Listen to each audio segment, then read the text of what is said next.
Hello guys, Teacher A here and welcome to Gurong Pinoy sa Amerika. So ang topic natin today ay divisibility rules, na kung saan ang focus natin ay mga numbers na divisible lang sa 3, 6, at 9. So bago tayo pumunta sa mga examples, pag-usapan muna natin kung ano ba ang ibig sabihin ng divisibility.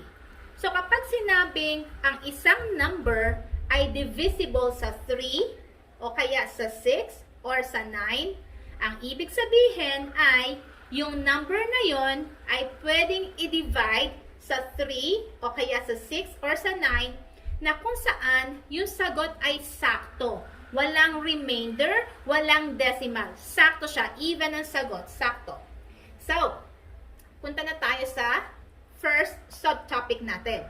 Paano malalaman kung ang number ay divisible sa 3? So, kapag sinabing divisible sa 3, ang sabi dito, kung ang sum of the digits is divisible by 3. Ibig sabihin, kapag in-add natin yung mga numbers sa mismong given na number at ang sum or yung total niya ay divisible sa 3, therefore, yung mismong number na yon ay divisible sa 3. Example, 915. So, ang 915 ba ay divisible sa 3? I-check natin. I-add natin yung mga numbers, yung mga digits. So, 9 plus 1 ay 10, plus 5 ay 15. So, ngayon, mas maliit na yung number. Itong 15 ba na to pwedeng i-divide sa 3? Yes. So, therefore, ang 915 ay divisible sa 3. Sa pang example. So, halimbawa, malaking number naman. Let's say, 712,134. Itong number ba na to ay divisible sa 3? Check natin. Add natin lahat ng numbers. 7 plus 1 ay 8, plus 2 ay 10, plus 1 ay 11, plus 3 ay 14, plus 4 ay 18. Now, check natin. Si 18 ba pwedeng i-divide sa 3 na sakto ang sagot? Yes. So, therefore, ang 712,314 ay divisible sa 3. Now, this time, punta naman tayo sa divisible by 6. Paano natin malalaman? Ang sabi dito, kailangan divisible siya both by 3 and 2. So, paano ulit by 3? Ito yon, katatapos lang natin i-discuss na ang sum ay divisible sa 3. Paano naman ang divisible sa 2? So, madali lang yon. Kapag ang huling number, yung nasa ones place, ay even number. Ibig sabihin, nag-e-end siya sa 0, 2, 4, 6, 8. Then, yung number na yon ay divisible sa 2. So, halimbawa, 870. So, i-check muna natin. Divisible ba ito sa 2? Ano yung dulong number? 0. So, ang 0 ay even number. Therefore, yes, divisible siya sa 2. Now, i-check natin. Divisible ba siya sa 3? So, paano malalaman ulit? I-add ang mga numbers. 8 plus 7 ay 15, plus 0 ay 15. Ang 15 ba pwedeng i-divide sa 3? Yes. So, therefore, kung nasatisfy natin itong dalawang condition, yung 870 ay divisible sa 6. Okay? Ganun lang kasimple. Isa pang example. Halimbawa, meron tayo, lakihan natin yung number. 73,614. So, i-check natin kung divisible siya sa 2 at saka sa 3. Tingnan mo natin sa 2. Ano yung last number niya? 4. Ang 4 ba ay even number? Yes. So, therefore, divisible siya sa 2. Now, check natin kung divisible siya sa 3 sa pamamagitan ng pag-add ng mga numbers.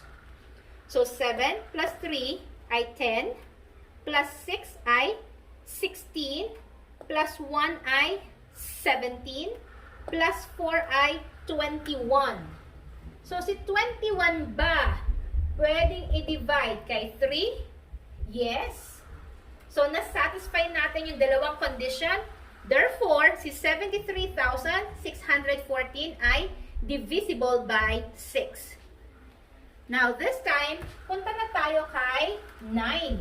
So, paano malalaman kung ang isang number ay divisible by 9? Sabi dito, parang kay 3, yung sum ng mga numbers or ng mga digits, kailangan divisible siya by 9. Yung sabihin, i-add ulit natin yung mga numbers. Okay? Halimbawa, let's say meron akong 145. Divisible ba siya by 9? Check natin. Add natin yung mga numbers. So, 1 plus 4 ay 5. Plus 5 ay 10. So, si 10 ba pwedeng i-divide kay 9? No! Therefore, si 145 ay hindi siya divisible by 9. So, para maging divisible by 9 to, kailangan ito ay 4. 144. Bakit? Check natin. 1 plus 4 ay 5. Plus 4 ay 9. So, si 9, pwedeng i-divide kay 9. So, therefore, si 144 ay divisible by 9. Last example. Halimbawa, meron tayong 80,127. Divisible ba ito by 9? I-add ulit natin yung mga numbers. So, 8 plus 0 ay 8. Plus 1 ay 9. Plus 2 ay 11. Plus 7 ay 18. So, si 18 ba? Pwedeng i-divide kay 9? Yes. So, therefore, si 80,127 ay divisible by 9. Now, this time, i-apply natin yung pinag-aralan natin sa divisible by 3, 6, and 9 dito sa mga numbers na ibibigay ko. Number 1, 7, blank, 2, 1, 8. Kailangan divisible siya by 3. Paano natin malalaman tong number dito na kung saan tong buong number na to ay divisible by 3? So, anong condition para malaman kung divisible by 3? Ang sabi, kapag in-add, yung sum ay pwedeng i-divide sa 3. So, i-add muna natin kung ano yung mga numbers na nandito. So, 7 plus 2 ay 9. Plus 1 ay 10. Plus 8 ay 18. So, 18 siya. So, paano natin malalaman kung ano yung number dito? Ang 18 ba divisible sa 3? Yes, divisible siya sa 3. So, ibig sabihin kapag in-add natin to, divisible na siya sa 3. So, therefore, ang number na ilalagay natin dito, dapat hindi mababago yung value natin, yung sagot 18 pa din. So, lagyan natin siya ng 0. Kasi kapag in-add natin si 0 kay 18, 18 pa rin ang sagot. At si 18 ay pwedeng i-divide kay 3. So, therefore, yung missing number natin dito ay 0. So, ganun lang siya kasimple. Okay? Next example. Paano naman kung meron tayong blank 614 divisible ulit siya by 3. So, katulad kanina, kailangan kapag in-add natin lahat ng numbers, pwede siyang i-divide sa 3. So, i-add muna natin kung ano yung mga nandito. So, 6 plus 1 ay 7, plus 4 ay 11. So, 11. Si 11 ba divisible sa 3? Hindi. So, ano yung number na susunod sa 11 na kung saan pwedeng i-divide sa 3? Yung 12 ba? Pwede? Yes. So, para maging 12 ang sum, yung total niya, kailangan nating ma-add ng 1. So, therefore, itong si 1 na in-add natin, iyon yung ilalagay natin sa blank.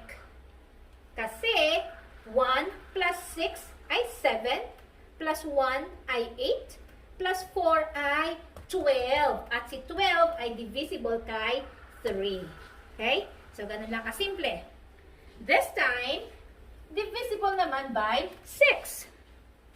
Example. Blank 9, 1, 2. Again, divisible by 6. So, i-check uli natin kung paano malalaman kung divisible by 6. Una, even number yung dulo. Pangalawa, yung sum ng numbers or ng digits ay pwedeng i-divide sa 3. Check natin yung dulo. So, ang dulo ay nagtatapos sa 2. Therefore, divisible siya by 2. Next, i-check natin kung divisible siya by 3 sa pamamagitan ng pag-add ng numbers. So, 9 plus 1 ay 10, plus 2 ay 12. Now, si 12 ba divisible by 3? Yes. Diba? Kaso, since yes na siya, hindi tayo pwedeng maglagay ng 0 dito sa unahan. Kasi mababaliwala rin yung value nun. Kapag may 0 sa unahan, ibig sabihin, 912 lang ang given. So, bakit ba tayo may number dito? So, that means, hindi natin pwedeng i-add si 0. So, ano yung susunod na number sa 12? Na kung saan, pwede pa siyang i-divide sa 3. Yung 13 ba pwede? No. Yung 14 ba pwede? Hindi. Yung 15 ba pwede? Yes. So therefore, para maging 15 si 12, anong number ang i-add natin kay 12? Okay. So yun ay 3. So kapag nilagyan natin ng 3 dito, so 3,912, 3 plus 9 ay 12, plus 1 ay 13, plus 2 ay 15. Now, si 15 ngayon ay divisible na kay 3. So, therefore, yung missing number para masabing divisible by 6 ay 3. Okay? Next. This time, kay 9 naman. Paano natin malalaman kung divisible by 9 na missing yung isang number? Halimbawa, 35,000, tapos blank, tapos lagyan natin siya ng 41 sa dulo. Kailangan tong number na to ay divisible by 9. So, paano ulit natin malalaman? Ang sum, o kapag in-add lahat ng numbers, pwedeng i-divide sa 9. So, i-add natin kung ano yung nandito. 3 plus 5 ay 8. Plus 4 ay 12. Plus 1 ay 13. So, si 13 ba pwedeng i-divide kay 9? Hindi. Yung susunod kay 13, si 14, hindi din. 15, hindi. 16, hindi. 17, hindi. 18, yes. So, kailangan si 13 ay maging 18. Kasi si 18, pwedeng i-divide kay 9. So, ilan ang kulang ni 13 para maging 18? Tama. So, kulang siya ng 5. So, therefore, itong 5 na to, ito yung ilalagay natin dito. So, therefore, ang sagot ay 35,541. Check natin kung tama. 3 plus 5, 8. Plus 5, 13. Plus 4, 17. Plus 1 ay 18. So, ang missing number ay 5. Now, paano naman kung doble? Halimbawa, isang number na divisible kay 3, 6, at 9. Paano yun? Halimbawa, 70-ish thousand, 342 by 3, 6, and 9. Hala! Paano yun? So, ang pinakamadali para malaman ay i-check natin siya by 9. Bakit? Kasi kapag divisible siya sa 9, ibig sabihin, pwede rin siyang i-divide kay 3. Now, kung pwedeng i-divide sa 3, isa yon sa mga condition kay 6. Diba? Kay 6, dapat divisible siya sa 2 tsaka sa 3. So, ayun no, common sila. Now, paano malalaman kung divisible siya sa 2? Tingnan nyo lang yung dulong number. So, si dulong number ay 2, even number. So, that means divisible siya sa 2. So, ang iisipin lang natin, kailangan divisible siya sa 9. Okay? Kasi, even ang dulo. Now, paano uli yan? I-add ang mga number na kung saan yung sum ay pwedeng i-divide kay 9. So, i-add natin yung mga available numbers dito. 7 plus 3 ay 10. Plus 4 ay 14. Plus 2 ay 16. So, si 16 ba pwedeng i-divide kay 9? Hindi pwede. So, ano yung susunod na number? 17. Hindi. Si 18. Yes. So, si 18 ay pwedeng i-divide kay 9. Katulad na sinasabi ko kanina, na kapag pwedeng i-divide kay 9, automatic yon, pwede siyang i-divide kay 3. Okay? 18 divided by 3 ay posible. So, since 16 lang to, ilan ang kulang natin para maging 18 siya? So, kulang tayo ng 2. So, that means, tong number 2 na to, ito yung ilalagay natin sa blank. So, therefore, ang sagot ay 72,342. So, i-check natin. 7 plus 2 ay 9, plus 3 ay 12, plus 4 ay 16, plus 2 ay 18. At si 18 ay divisible sa 3, divisible din siya sa 9. Ang dulong number ay 2 na divisible sa 2. Therefore, itong buo na to ay divisible din kay 6. Okay? Isa pang example, yung last na example na talaga dito sa tatlo na to. Halimbawa, meron tayong 123,400 blank 0. Yan. So, kailangan divisible siya sa 3, 6, 9. So, si 6, ang dulo natin ay 0. So, therefore, divisible siya sa 2. Isang condition na lang. Dapat divisible kay 3. At, ang una nating titingnan, kailangan divisible siya kay 9. Ito talaga ang sumasakop sa kanila. Uulitin ko. Kapag kasi divisible kay 9, divisible din siya kay 3. So, i-add na natin yung mga numbers para alam natin kung ano ang kulang. So, 1 plus 2 ay 3, plus 3 ay 6, plus 4 ay 10. Yan. Si 10 ba ay pwedeng i-divide kay 9? Hindi. So, anong susunod na pwedeng i-divide? 11, pwede ba? No. 12, 13, 14, 15, 16, 17, 18. So, si 18 ulit. So, si 18, pwedeng i-divide kay 9. So, ilan ang kulang natin dito para maging 18 si 10? Okay, kulang siya ng 8. So, therefore, itong 8 na to, ito yung ilalagay natin dito. Siya yung missing number. So, i-check natin. 1 plus 2 ay 3, plus 3 ay 6, plus 4 ay 10, plus 8 ay 18, plus 0, 18 pa din. So, therefore, ang 123,480 ay divisible by 3, 6, and 9. So, yan. Kung natuto kayo sa topic natin, kung nagustuhan nyo, kung nalinawan kayo, kindly give me a like para i-share ni YouTube sa iba.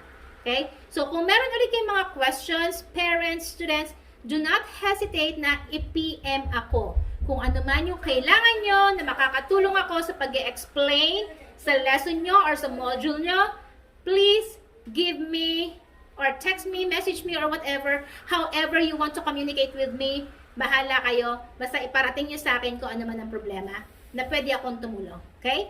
So, see you on my next video. Paalam!